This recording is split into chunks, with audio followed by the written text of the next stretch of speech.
Good evening and a very warm welcome to this edition of Public Forum. Prime Minister Narendra Modi made it clear within days of taking charge that foreign policy was among his top priorities and it would not be business as usual with the international community, underscoring change most emphatically when his government pulled the plug on foreign policy level talks in Islamabad after the Pakistani envoy refused to heed its warning against holding meetings with Kashmiri separatists. Modi's first few months in office have been marked by an apparent desire to engage in more equal terms with bigger economies such as the US and China, while securing India's interests by enhancing its position in the region and cementing ties with Japan and Russia.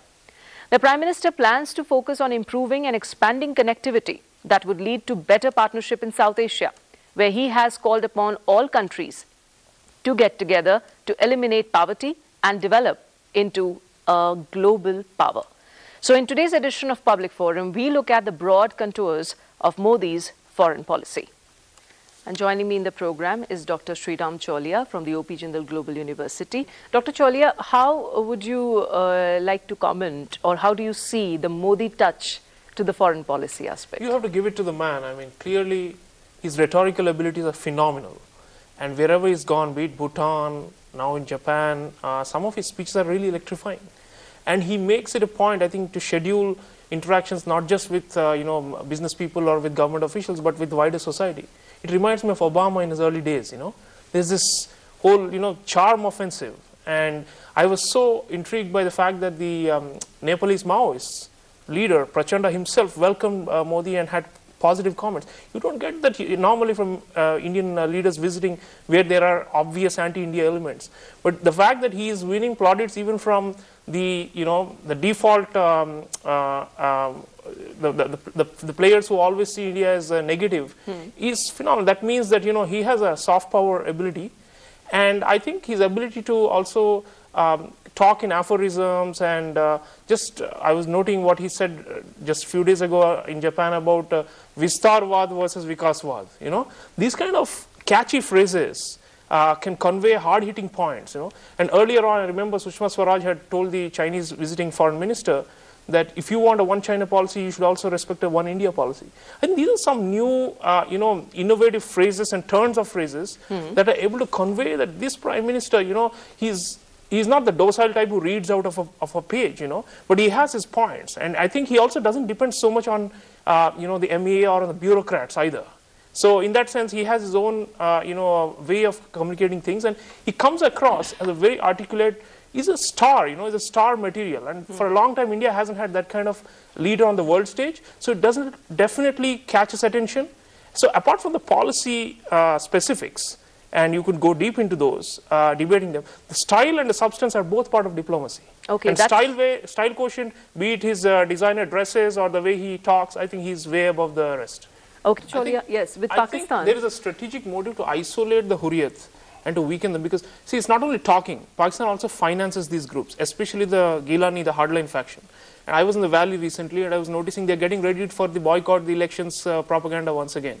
So I think, see, at the end of the day, it's not a bad strategy, because what it does is if it further weakens the Hurriyat, it gives them very few options, because if they don't have the patrons from across the border, they're becoming more and more irrelevant.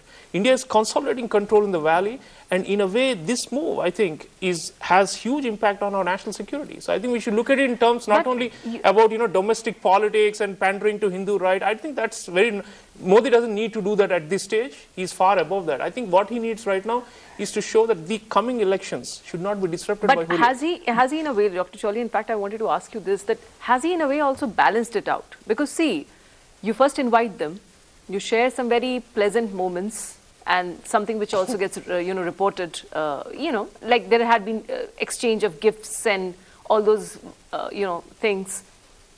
And after that, something as serious as this is done. So he's both the good cop and the bad cop. That's it. Yeah. Well, no, you see, that is the duality. Even Vajpayee's time, Mr. Modi before election had said, we will follow the norm of Shanti and Shakti together, which means that where it's required, we will act toughly.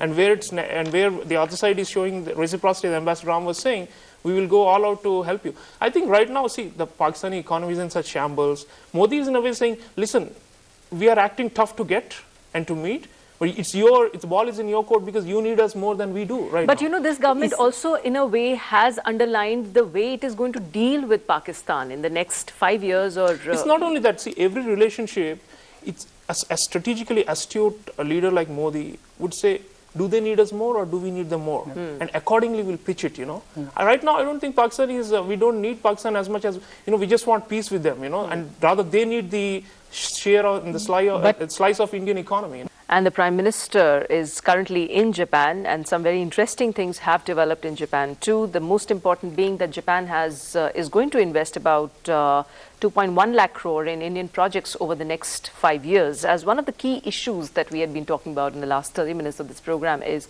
that economic ties, the economy, the bilateral trade is one of the key issues, one of the key areas where these visits are certainly find an importance. That's where we found even at international forums. But Dr. Chaulia, we'd like to start with you here. How crucial has been this visit? After all, this was certainly, when he took over the charge, it was certainly around the corner. But we knew that his interest was certainly in these powers, these emerging countries, countries like Japan, countries like China. How do you look at this? Yeah, I mean, I think he's been able to create that connect between our domestic economic needs and our foreign strategy, and attracting large commitments, if not actual inflows of FDI, improving, bilateral trade volumes and balances within the trade. These are critical objectives of our economic diplomacy. I think he's pursuing those. I like the way he's like a salesman. He was telling business delegation in Japan that aur kahin talash karne ki zarurat hi nahi hai. Come to India. Come to India. So in a way, he's like marketing the country like never before.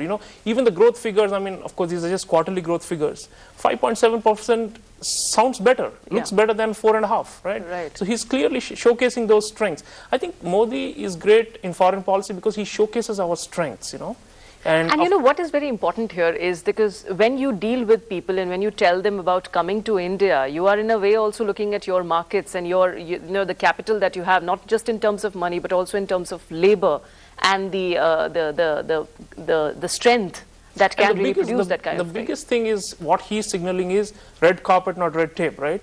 And Right. I think foreign investors, India has been a nightmare last 10, 15 years, and we need to change that perception. So he's great at branding the country. And frankly, at this stage, highest level of diplomacy should be producing that brand India and promulgating it on a massive scale, because that is how you pilot your growth to a great power status. Because otherwise people are saying, okay, India seems promising, but it's always disappointing. But Modi wants to change that image. And what about these connections? When he talks about, there is a MOU which has been signed to develop Varanasi into a Kyoto-like smart city. Then there are things like the PET project where Japan would be supporting, whether it's cleaning of Ganga or building of smart cities. And also 4 deals in sectors of health, energy, women development and roads. Do you see, I mean, have we seen those kinds of things really picking up to the scale that it was expected to in the last few years too? I mean, in terms of the pacts that we generally sign with these countries? See, Japan has a lot of investable surplus, high levels of savings. And in fact, Japanese society, Japanese corporations fund and actually lend to their own government quite a bit. And Japanese have been looking for avenues for investing in other developing countries that are fast growing. So I think for industry, for urbanization, for all these things, Japanese technology for transportation, these are huge bonuses. And Mr. Modi is very clear, he admires their innovation and he wants to import some of that. And at this stage, we don't have to do everything indigenously through technology transfer, through sharing, because we don't need to, reinvent the wheel. And often it saves us some cost, especially with strategically friendly countries like Japan. We can be far more open in technology cooperation. Right. We can't get the same level even from the US or from China. From China. Because there's a level of competition with these larger powers. Right. So I think Modi's game plan is very clear. Look at certain countries like Israel or Japan or Canada or Germany, with whom we don't really have any kind of tussle really, but with whom there is all win-win. So I think that's where he wants to maximize the win-win partnerships. And at different forums, whether at the BRICS or the ASEAN or at the WTO, India had put forth a very strong stand. Whether at the BRICS, we saw the announcement of the BRICS Development Bank. At the ASEAN, the draft for a 5-year plan to deepen the ties with ASEAN is something that India is going to work at. And also the 5 Ts, which I mentioned, tradition, talent, tourism, trade and technology, something which the minister also talked about. And India refusing to sign the trade facilitation agreement at the WTO, making it a point that the poor in the country are the most are the priority for the government. Food security is a very critical issue here. Okay, Dr. Chaulia, how do you look at these 3-4 forums where India has participated, the stand that we had put forth? What kind of an impression does it broadly give to the world? I think multilateral fora, there seems to be more continuity. Although the WTO decision was a kind of reversal of what the previous government had done. But overall, if you see multilateral fora, it's not really a time for any one country to kind of shine or to be seen as obstructing everything. And it's, I think, also necessary for our perception building that we clarify that the WTO deal broke down not because we were the only ones obstructing, that's because a number of industrialized countries were also unwilling to back down on their demands. It often happens. And I think Modi, I think if there is an imprint on the multilateral fora, it is with these creating concrete institutions. He wants to create more and more of these and faster. And he's been indicating that, we need to do a lot more. With BRICS, he's very clear, because that's another important pillar for our claims to, great power status in the long run. And these kind of forums, I think he has not downgraded our importance for them. And in a way, some people see that there is a tendency in him to be a little wary of the United States. And the fact that BRICS has a kind of an agenda to create a multipolar world, which goes against American interests, seems to mean that we should pay more attention to it in the future. With other major powers in these forums, I think Modi, has the kind of now stature now, really, to be able to promote some new ideas. And he's brimming with all these concepts and these, these pithy formulations. And I think they're catching attention. And in a way, and that dovetail with faster growth, economic growth at home, is what's going to make us more relevant in these multilateral forums, because most of these are based on sensing a market opportunity in India. And I think, in one way, the trade facilitation agreement did not go through. On the other hand, we are saying, we are streamlining regulations, the regulatory structures to make it easier for foreign investors. So it's not true that, we have been, so it's not actually totally against global business, nor is it, totally in their favor. We are trying to be, to make it as possible for us to attract the best terms from the international markets. But and these multilateral fora, I think there's no indication that Modi has, for example, created some new structure within the government to deal with these, because there I think the negotiations are continuing. But I think primacy to BRICS has to be given, and that is critical. The same with ASEAN, same with even I would say he has not engaged yet with the Latin Americans and the Africans.